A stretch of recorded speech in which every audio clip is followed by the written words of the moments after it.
لاکیس جس نے قوم لوط کی عورتوں کو ہم جنس پرستی سکھائی۔ دوستو، آج دنیا کے کئی ممالک میں کچھ عجیب اور نیا سا چلن دیکھنے کو مل رہا ہے۔ لوگ اپنی محبت اور رشتے ایسے بنا رہے ہیں کہ اب مرد مرد کے ساتھ صرف بات چیت یا دوستی نہیں بلکہ جسمانی تعلق بنانے لگے ہیں۔ بسم اللہ الرحمن الرحیم۔ السلام علیکم ورحمۃ اللہ وبرکاتہ۔ میں ہوں محمد اختر اور آپ لوگ دیکھ رہے ہیں میرا یوٹیوب چینل رسول پور ٹی وی۔ اسی طرح کچھ عورتیں بھی اپنے مردوں کو چھوڑ کر عورتوں کے ساتھ جسمانی قربت اختیار کرنے لگی ہیں۔ یہ بات شاید سن کر آپ کو حیرت ہو، لیکن یہ حقیقت ہے جسے نظر انداز نہیں کیا جا سکتا۔ یہ سب کچھ آج سے شروع نہیں ہوا بلکہ بہت پہلے ایک بدبخت شیطان تھا جس کا نام لاکیس تھا۔ یہ وہی شیطان تھا جس نے انسانوں کے دلوں اور جسموں کی محبت کا رخ اپنی ہی جنس کی طرف موڑ دیا، یعنی عورت کا عورت کے ساتھ اور مرد کا مرد کے ساتھ جسمانی تعلق بنانے کا آغاز کیا۔ اسی شیطان لاکیس سے ہوا تھا۔ یہ لاکیس کون تھا اور اس نے عورتوں کو عورتوں کی طرف مائل کیسے کیا؟ مکمل قصہ آپ اس ویڈیو میں جانیں گے۔ کس طرح قوم لوط کی عورتیں اس شیطان لاکیس کی چال میں آ گئی تھیں، اور آج کی دنیا میں جو ہم جنس پرستی پھیل رہی ہے، کیا وہ اسی لاکیس کے واقعات ہیں؟ ناظرین، یہ سب کچھ آپ اس ویڈیو میں دیکھیں گے، اور یہ ویڈیو وہ آئینہ ہے جس میں ہم جنس پرستی کی جڑ تک پہنچ جائیں گے۔ تو ویڈیو سے نظر مت ہٹائیے، جو کچھ آگے آنے والا ہے وہ نہ صرف حیران کرے گا بلکہ آنکھیں کھول دے گا۔ تو ناظرین، ہم جنس پرستی کا یہ قصہ یوں بیان ہوا ہے کہ اردن کے شہر صدوم کے گرد و نواح میں 5 خوبصورت شہر آباد تھے، جن میں ہر ایک کی آبادی 1 لاکھ سے زیادہ تھی۔ یہ علاقے نہایت سرسبز و شاداب اور قدرت کی فیاضی کا حسین شاہکار تھے۔ باغات کی کثرت تھی اور لہلہاتے کھیت یہاں کی بازیوں کی ضروریات سے کہیں زیادہ تھیں، اور یہی وجہ تھی کہ قرب و جوار کی بستیوں کے باسی بھی اپنی معاشی و غذائی ضروریات کے لیے ان بستیوں کا رخ کیا کرتے تھے۔ مگر یہ بات ان بستیوں کے لوگوں کو بالکل بھی پسند نہ تھی۔ ان کے خیال میں ان کی بستیوں میں پیدا ہونے والے پھلوں، اناج اور سبزیوں پر صرف انہی کا حق ہے۔ ان کی شدید خواہش تھی کہ دوسری بستیوں کے لوگ ان کے علاقے میں نہ آئیں، لیکن یہ انہیں منع کرنے سے بھی ڈرتے تھے۔ جب کوئی قوم اللہ کی دی ہوئی نعمتوں کا شکر ادا کرنے کی بجائے غرور اور تکبر اور عادات بد میں مبتلا ہو جائے تو ایسے لوگوں کے دل و دماغ پر شیطان قابض ہو جاتا ہے، اور پھر یہ ابلیس کے نقش قدم پر چلنے لگتے ہیں۔ لہٰذا ایک دن بستی کے لوگ باہر سے آنے والے لوگوں کو روکنے کے لیے طریقہ کار پر غور فکر کرنے لگے کہ شیطان لاکیس بن ابلیس ایک بزرگ کی شکل میں ان کی محفل میں آیا اور کہا، اگر تم ان بازیوں سے پیچھا چھڑانا چاہتے ہو تو میرے کہنے پر عمل کرو۔ اجنبی بزرگ کی بات سب نے نہایت توجہ سے سنی اور طریقہ بتانے پر اصرار کیا۔ تو ناظرین، لاکیس بن ابلیس نے کہا، میں کل بتاؤں گا۔ دوسرے دن بدبخت لاکیس بن ابلیس خود ایک خوبصورت نوعمر لڑکے کے بھیس میں آیا اور انہیں اپنی عورتوں کی بجائے مردوں کے ساتھ فعل بد کرنا سکھایا۔ اس طرح لاکیس بن ابلیس کے کہنے پر اس بدکاری کے موجد یہی ملعون لوگ تھے۔ انہوں نے شیطان کی ایمان پر ایک ایسا گناہ ایجاد کیا جس کا اولاد آدم میں اس سے پہلے کسی کو خیال تک نہیں تھا۔ لاکیس بن ابلیس نے ان لوگوں سے کہا، اگر تم لوگ مہمانوں کی آمد سے نجات چاہتے ہو تو اس کی تدبیر بس یہی ہے کہ زبردستی ان کے ساتھ بدفعلی کرو۔ لہٰذا سب سے پہلے لاکیس بن ابلیس خود ایک خوبصورت لڑکے کی شکل میں ظاہر ہوا اور اپنے ساتھ ان لوگوں سے خوب بدفعلی کرائی۔ پھر رفتہ رفتہ اس برے کام کے یہ لوگ اس قدر عادی ہو گئے کہ عورتوں کو چھوڑ کر مردوں سے اپنی شہوت پوری کرنے لگے۔ بدبخت لاکیس نے مردوں کو فساد میں مبتلا کر دیا تھا، لیکن اس کی شیطانی سازش ابھی بھی ختم نہیں ہوئی تھی۔ اب باری تھی عورتوں کی۔ وہ جانتا تھا اگر عورتوں کو بھی بدفعلی کی طرف مائل کر دیا جائے تو اس برے عمل کی گرفت مضبوط ہو جائے گی۔ لہٰذا ایک دن بدبخت لاکیس نے اپنے مردانہ انداز کو بدلا اور ایک عورت کی شکل میں ظاہر ہوا۔ وہ علاقے میں اس عورت کے پاس گیا جو سب سے زیادہ خوبصورت اور دلکش تھی، اور اس کے ذہن میں ایسے وسوسے ڈالنے لگا جو نہایت خطرناک اور گمراہ کن تھے۔ اس نے کہا تمہارے مرد تو تمہارے پاس نہیں آتے، وہ تمہارے وفادار نہیں، وہ اپنی خواہشات کو تمہارے بغیر ہی دوسرے مردوں سے پورا کرتے ہیں، تمہاری خوبصورتی اور جوانی بیکار ہو رہی ہے، تم کب تک ان مردوں کی بے وفائی سہتی رہو گی؟ کب تک اپنی تنہائی کو برداشت کرتی رہو گی؟ تم کوئی کمزور یا لاشعور نہیں، اگر وہ مرد تمہیں چھوڑ چکے ہیں تو تم بھی انہیں احساس دلاؤ کہ تمہیں بھی خوشی چاہیے، تمہیں بھی محبت کا حق ہے، ان سے بدلہ لو جس طرح وہ تمہیں چھوڑ کر دوسروں کے ساتھ لگے ہوئے ہیں، تم بھی اپنی ہی جیسی عورتوں کے ساتھ محبت کرو تاکہ وہ بھی جان لیں کہ عورت صرف رو کر رہ جانے والی مخلوق نہیں، وہ بھی بدلہ لینا جانتی ہیں۔ یہ وسوسے سن کر وہ اور چونک گئیں، لیکن بدبخت لاکیس نے اسے اپنے دلائل سے قائل کرنا شروع کیا۔ اگر مرد تمہیں نظر انداز کرتے ہیں اور اپنی خواہشات میں تمہیں چھوڑ دیتے ہیں تو تم بھی اپنی محبت اپنی ہی جنس کے ساتھ کر سکتی ہو، یہ کوئی گناہ نہیں بلکہ تمہاری طاقت کا اظہار ہے، یہ بدلہ ہے ان مردوں کا جو تمہیں چھوڑ چکے ہیں۔ اب وقت ہے کہ ہم عورتیں بھی اپنی آزادی کا مظاہرہ کریں اور اپنی خوشی کے لیے اپنے جسم کا اختیار خود رکھیں۔ یہ باتیں سن کر وہ عورت اندر سے بے چین ہوئی، اس کی آنکھوں میں شک اور غم کے ساتھ ساتھ ایک عجیب سی خواہش جاگی۔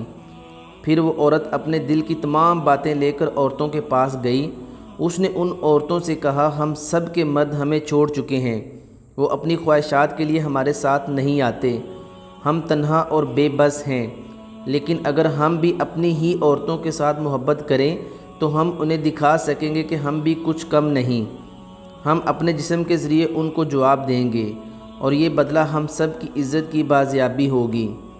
جب یہ باتیں باقی عورتوں نے سنی تو ان کے دلوں میں ہلچل مچ گئی، کچھ عورتیں شرمندہ اور خوف زدہ ہوئیں، کچھ کی آنکھوں میں غصہ ابھرا اور کچھ نے ہمت کر کے اس نئی راہ پر چلنے کا فیصلہ کیا۔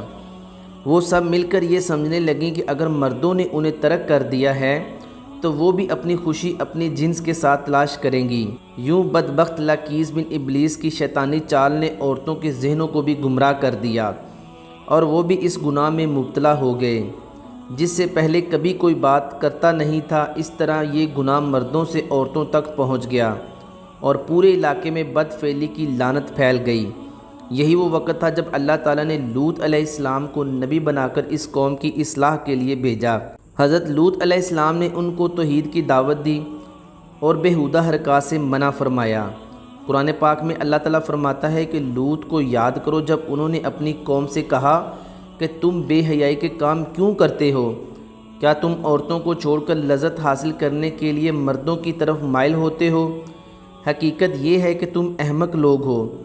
ناظرین، لوط علیہ السلام اپنی قوم کی عادات بد کی وجہ سے بہت فکر مند رہتے اور دن رات انہیں نصیحت و تبلیغ کرتے رہتے، لیکن قوم پر اس کا کوئی اثر نہ ہوا، بلکہ وہ مزید ڈٹائی اور ہٹ درمی کے ساتھ فخریہ انداز میں یہ کام کرنے لگے۔ اس کے ساتھ ہی وہ لوط علیہ السلام کے ساتھ سخت رویہ رکھتے اور ان کی باتوں کا مذاق اڑاتے۔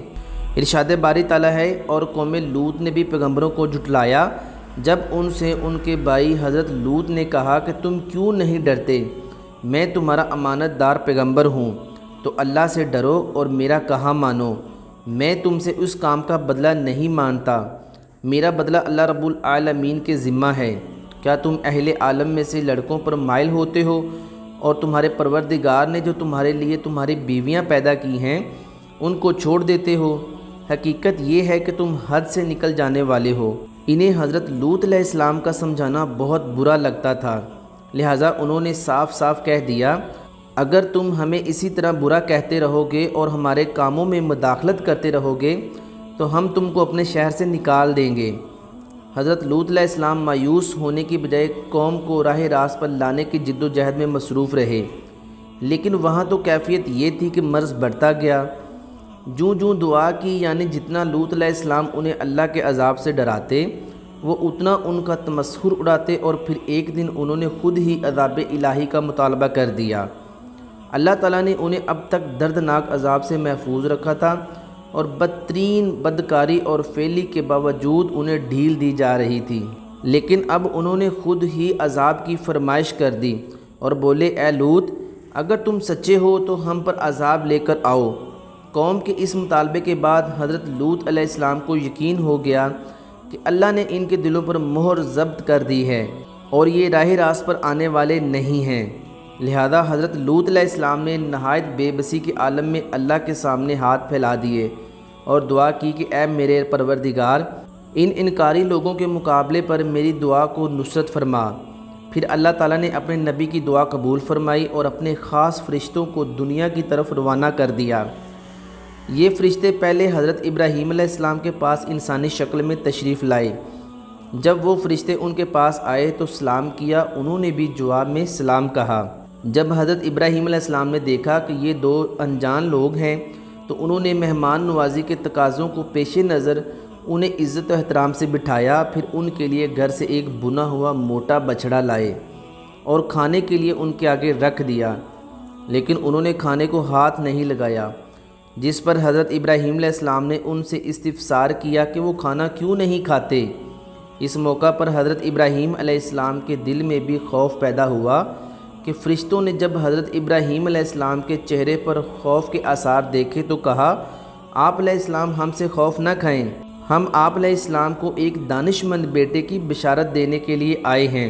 حضرت ابراہیم علیہ السلام نے ان لوگوں سے کہا کہ اے اللہ کے بھیجے ہوئے فرشتوں، اس کے علاوہ تمہارا اور کیا مقصد ہے؟ انہوں نے کہا، ہم گناہگار قوم کی طرف بھیجے گئے ہیں تاکہ ان پر مٹی کی کنکریاں برسائیں جو تمہارے رب کی طرف سے ان حد سے گزر جانے والوں کے لیے نشان زدہ ہیں۔ دراصل حضرت ابراہیم علیہ السلام اس لیے فکر مند ہو گئے تھے کہ فرشتے جس بستی کی جانب جا رہے تھے وہاں حضرت لوط علیہ السلام بھی رہتے تھے۔ قرآن پاک میں ارشاد باری تعالیٰ ہے کہ ابراہیم علیہ السلام نے کہا، اس میں تو لوط بھی ہیں۔ وہ کہنے لگے کہ جو لوگ یہاں رہتے ہیں ہمیں سب معلوم ہے، ہم ان کو اور ان کے گھر والوں کو بچا لیں گے، بجز ان کی بیوی کے کہ وہ پیچھے رہنے والوں میں ہوگی۔ حضرت ابراہیم علیہ السلام کا ڈر اور خوف ختم ہو چکا تھا، لیکن انہیں علم تھا کہ اللہ کا عذاب قوموں کو نیست و نابود کر دیتا ہے، اور حضرت ابراہیم علیہ السلام نہایت رحم دل اور رقیب القلب تھے۔ چنانچہ انہوں نے فرشتوں سے قوم لوط کے بارے میں پھر استفسار کیا، جسے اللہ تعالیٰ نے یوں بیان فرمایا، جب ابراہیم علیہ السلام کا ڈر اور خوف جاتا رہا اور انہیں خوشخبری بھی مل گئی تو وہ قوم لوط کے بارے میں بحث کرنے لگے۔ بے شک ابراہیم علیہ السلام بردبار، نرم و دل اور اللہ کی طرف رجوع کرنے والا تھا۔ اس پر فرشتوں نے فرمایا، اے ابراہیم علیہ السلام، اس خیال کو چھوڑ دیجئے، آپ علیہ السلام کے رب کا حکم ان تک پہنچا ہے اور ان لوگوں پر کبھی نہ ٹلنے والا عذاب آنے والا ہے۔ حضرت سعدی رحمۃ اللہ تعالیٰ علیہ فرماتے ہیں کہ فرشتے حضرت ابراہیم علیہ السلام سے ملاقات کے بعد حضرت لوط علیہ السلام کی بستی میں پہنچے اور دوپہر کے وقت وہاں داخل ہوئے۔ جب وہ صدوم شہر پہنچے تو ان کی حضرت لوط علیہ السلام کی صاحبزادی سے ملاقات ہو گئی جو وہاں پانی بھرنے پہنچی تھی۔ فرشتوں نے لڑکی سے پوچھا، ہم یہاں کہیں ٹھہر سکتے ہیں؟ لڑکی نے جواب دیا، آپ یہیں رکیں، میں واپس آ کر بتاتی ہوں۔ در حقیقت لڑکی کو ڈر ہوا اگر یہ قوم کے ہاتھ لگ گئے تو ان سے بدسلوکی ہو سکتی ہے۔ وہ اپنے والد حضرت لوط علیہ السلام کے پاس تشریف لے گئیں اور صورتحال سے آگاہ کیا، اے ابا جان، شہر کے باہر چند اجنبی نو عمر لڑکے ہیں، کہیں ایسا نہ ہو کہ قوم ان کو پکڑ لے۔ قوم نے حضرت لوط کو مہمانوں کے ہاں اپنے ٹھہرانے سے منع کیا، لیکن اس کے باوجود وہ چھپ چھپا کر انہیں اپنے گھر لے آئے۔ فرمانے باری تعالیٰ ہے، اور جب ہمارے فرشتے لوط علیہ السلام کے پاس آئے تو وہ ان کے آنے سے غمناک اور تنگ دل ہوئے اور کہنے لگے کہ آج کا دن بڑا مشکل دن ہے۔ مفسرین فرماتے ہیں کہ یہ فرشتے حضرت ابراہیم علیہ السلام، حضرت میکائیل علیہ السلام اور حضرت اسرافیل علیہ السلام تھے، جو نہایت حسین و جمیل نو عمر لڑکوں کی شکل میں تشریف لائے تھے۔ جب لوط علیہ السلام نے ان خوبصورت نو عمر لڑکوں کو دیکھا تو سخت گھبراہٹ اور پریشانی میں مبتلا ہو گئے۔ انہیں اپنی قوم کی عادتوں کا بھی پیش نظر خطرہ تھا کہ نہ جانے قوم ان کے ساتھ کیا سلوک کرے گی۔ حضرت لوط علیہ السلام کی بیوی کافروں سے ملی ہوئی تھی، سو اس نے نو عمر لڑکوں کے گھر میں موجودگی کا راز فاش کر دیا۔ یہ سن کر بستی والے دوڑتے ہوئے حضرت لوط علیہ السلام کے گھر پہنچے۔ قرآن پاک میں ارشاد ہے، اور جب قوم دوڑتی ہوئی ان کے پاس پہنچی تو حضرت لوط علیہ السلام نے کہا، اے قوم، یہ جو میری قوم کی لڑکیاں ہیں یہ تمہارے لیے جائز اور پاک ہیں، اللہ سے ڈرو اور مجھے میرے مہمانوں کے بارے میں رسوا نہ کرو۔ کیا تم میں سے کوئی شائستہ آدمی نہیں؟ حضرت لوط علیہ السلام کی بات سن کر وہ لوگ بولے، اے لوط، کیا ہم نے تم کو سارے جہان کی حمایت اور طرفداری سے منع نہیں کیا تھا؟ اور تم بخوبی واقف ہو کہ ہمیں تمہاری قوم کی بیٹیوں سے کوئی حاجت نہیں، اور جو ہماری اصل چاہت ہے تم اس سے خوب واقف ہو کہ وہ فعل بد میں کس حد تک مبتلا ہو چکی تھی۔ مفسرین کہتے ہیں کہ جب حضرت لوط علیہ السلام کی قوم ان کے گھر کی طرف دوڑتی ہوئی آئی تو حضرت لوط علیہ السلام نے گھر کے دروازے بند کر لیے اور ان نوجوانوں کو ایک کمرے میں چھپا دیا۔ بدکار اور بے شرم لوگوں نے آپ کے گھر کا گھیراؤ کیا ہوا تھا اور ان میں سے کچھ گھر کی دیوار پر چڑھنے کی کوشش کر رہے تھے۔ حضرت لوط علیہ السلام نے اپنے مہمانوں کی عزت کے خیال سے بہت گھبرائے ہوئے تھے، لہٰذا اس بے بسی کے عالم میں ان کے منہ سے نکلا، اے کاش مجھ میں تمہارے مقابلے کی طاقت ہوتی یا کسی مضبوط قلعے میں پناہ پکڑ سکتا۔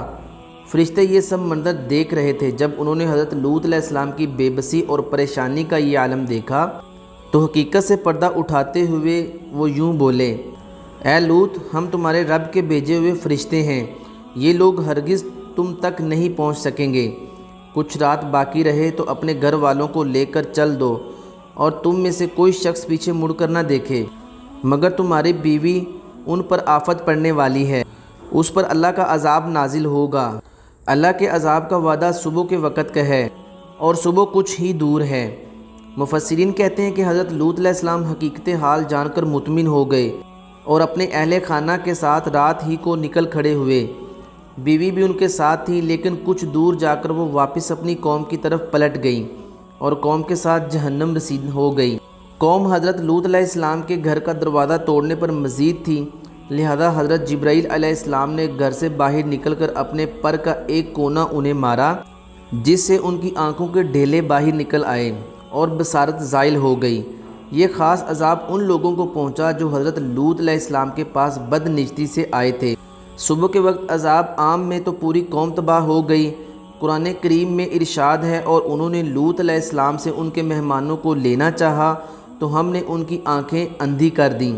ابھی صبح کا آغاز ہی ہوا تھا کہ اللہ کے حکم سے حضرت جبرائیل علیہ السلام نے بستی کو اپنے پر سے اکھیڑ دیا اور پھر اپنے بازو پر رکھ کر آسمان تک چڑھ گئے۔ 5 تک چڑھے، حتیٰ کہ آسمان والوں نے بستی کے کتوں کے بھونکنے اور مرغوں کے بولنے کی آوازیں سنی۔ پھر اس بستی کو زمین پر دے مارا، جس کے بعد ان پر پتھروں کی بارش ہوئی۔ ہر پتھر پر مرنے والے کا نام لکھا ہوا تھا۔ جب یہ پتھر ان کو لگتے تو سر پاش پاش ہو جاتے۔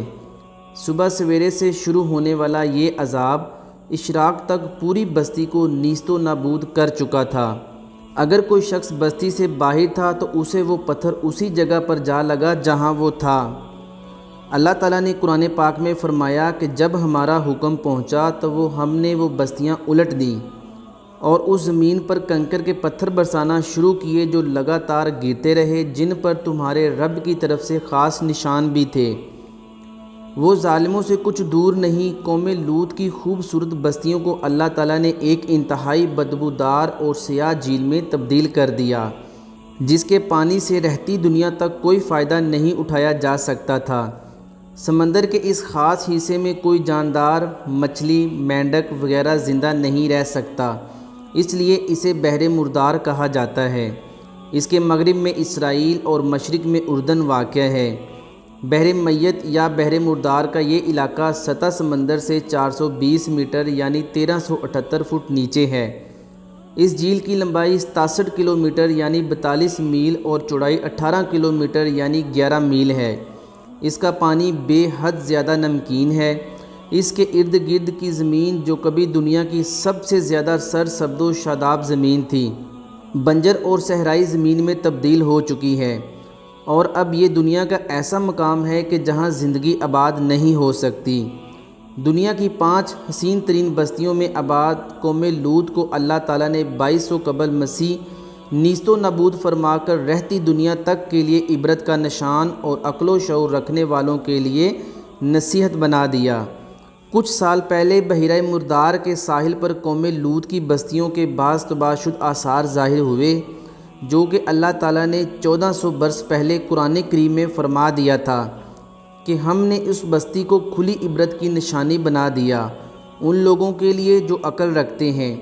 قرآن کی یہ آیت کوئی عام بات نہیں، یہ وہ فیصلہ ہے جو زمین پر ایک پوری قوم کی داستان کو عبرت کی مہر دے چکا ہے۔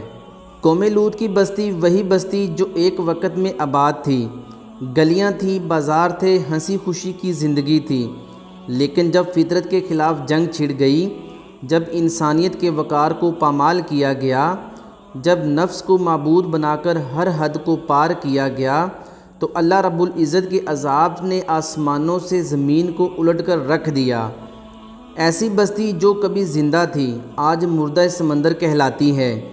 بحر میت ایسا سمندر جو زمین پر ہے مگر اس کے اندر زندگی کا کوئی وجود نہیں، نہ مچھلی، نہ پودا، حرکت، نہ سانس، اور یہی نہیں، اس کی فضا ایسی بوجھل، ایسی خطرناک ہے کہ وہاں کچھ دیر ٹھہرنا انسان کی روح کو ہلا کر رکھ دیتا ہے۔ یہ وہ علاقہ ہے جہاں پانی زمین سے نیچے نہیں بلکہ ہر چیز اوپر تیرتی ہے۔ یہ وہ مقام ہے جہاں زندگی مر چکی ہے، اور یہ صرف تباہی نہیں بلکہ روحانی موت کی نشانی بھی ہے۔ اب سوال یہ ہے کہ یہ نشانیاں ہم کس لیے دیکھتے ہیں؟ کیا یہ صرف قصے کہانیاں ہیں؟ کیا یہ صرف تاریخ کے صفحات کا حصہ ہے؟ نہیں دوستو، بلکہ یہ ہم سب کے لیے وارننگ ہے۔ ہم آج کہاں کھڑے ہیں؟ آج کا معاشرہ وہی راستہ اختیار کر چکا ہے۔ قوم لوط کا عمل جو کل گناہ کبیرہ تھا آج شخصیت آزادی بن چکا ہے۔ کل جسے بدکاری سمجھا جاتا تھا آج اسے محبت کا نام دیا جا رہا ہے۔ اب کوئی لاکیس اس عورت کو نہیں بہکا رہا، بلکہ آج میڈیا، سوشل نیٹ ورک، ڈرامے، فلمیں اور تعلیمی ادارے لاکیس بن چکے ہیں۔ یہ سب مل کر انسان کے دماغ میں یہ زہر بھر رہے ہیں کہ تمہارا جسم تم جو چاہے کرو، نہ رب کا خوف، نہ فطرت کا لحاظ، نہ اخلاق کی قے۔ آج کا نوجوان یہ سمجھتا ہے کہ جو چاہے، جس کے ساتھ چاہے، جیسے چاہے، اس پر کوئی روک ٹوک نہیں، نہ کسی کا حق ہے۔ لیکن جب قوم لوط نے یہی سوچ اپنا لی تھی تو زمین ان کے لیے تنگ کر دی گئی، آسمان سے پتھروں کی بارش ہوئی اور زمین نے ان کے جسموں کو نگل لیا۔ مگر ہم عبرت کب حاصل کریں گے؟ ہم نے ڈیڈ سی کو ایک ٹورسٹ اسپاٹ بنا دیا۔ لوگ وہاں جاتے ہیں، تصویریں کھنچواتے ہیں، تیراکی کرتے ہیں، لیکن کوئی یہ نہیں دیکھتا کہ وہاں اللہ کا عذاب ٹھنڈا پڑا ہوا ہے مگر اب بھی زندہ ہے۔ کوئی یہ نہیں سمجھتا کہ وہ بستی نہیں اجڑی تھی، فطرت کی عزت مٹی میں ملی تھی۔ وہ جگہ ہمیں چیخ چیخ کر پکارتی ہے کہ اے انسان رک جا، لوٹ جا اپنے رب کی طرف اور اپنے رب کی حدود سے مت مکر، ورنہ تو بھی مٹ جائے گا، تیری نسل بھی مٹ جائے گی اور تیری تہذیب بھی مٹ جائے گی۔ ناظرین، معاشرے کی اصلاح کا پہلا مرکز گھر ہوتا ہے۔ جب والدین بچوں کو ان کی فطرت، ان کے جذبات اور ان کی تربیت کی طرف توجہ نہیں دیتے تو وہ بچہ کسی نہ کسی لاکیس کے ہتھے چڑھ جاتا ہے، کبھی فلموں میں، کبھی دوستوں کی صحبت میں، کبھی ٹی وی اور سوشل میڈیا پر، اور وہاں سے وہ راستہ شروع ہوتا ہے جو انجام کی طرف لے جاتا ہے، جہاں آخر میں یا تو تباہی ہوتی ہے یا عبرت۔ اگر آج والدین، اساتذہ کرام، علماء کرام اور معاشرہ مل کر یہ عہد کر لیں کہ ہم فطری تعلیم کو عام کریں گے، ہم بچے اور بچیوں کو حیا، عزت اور غیرت، اللہ کا خوف سکھائیں گے، تو شاید ہم اس عذاب سے بچ سکیں جو قوم لوط کے حصے میں آیا ہے۔ ہماری دعا ہے کہ اللہ رب العزت ہمیں عقل دے، عبرت دے اور ہدایت دے، ہمیں اپنے اور اپنی نسلوں کو فتنے سے بچانے کی توفیق دے، ہمیں قوم لوط سے سبق سیکھنے والا، فطرت کی قدر کرنے والا اور حیا کے لباس میں جینے والا بندہ بنا دے۔ دوستو، یہ تھی ہماری آج کی ویڈیو۔ ہم امید کرتے ہیں کہ آپ کو ہماری آج کی یہ ویڈیو ضرور پسند آئی ہوگی۔ اگر آپ کو ہماری آج کی یہ ویڈیو پسند آئی ہے تو آپ سے گزارش کرتے ہیں کہ آپ ہمارے چینل کو ضرور سبسکرائب کر لیں اور ساتھ ہی لگے بیل کے بٹن کو بھی پریس کر لیں تاکہ آپ کے پاس ہماری آنے والی مزید معلوماتی ویڈیوز کا نوٹیفیکیشن بر وقت ملتا رہے۔ سبسکرائب کے ساتھ ساتھ ہماری ویڈیوز کو لائک بھی کریں اور اپنی قیمتی رائے کا اظہار کمنٹس میں ضرور کریں۔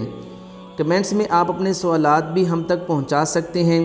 اللہ تعالیٰ آپ کو اپنے حفظ و ایمان میں رکھے، آمین ثم آمین۔ اللہ حافظ۔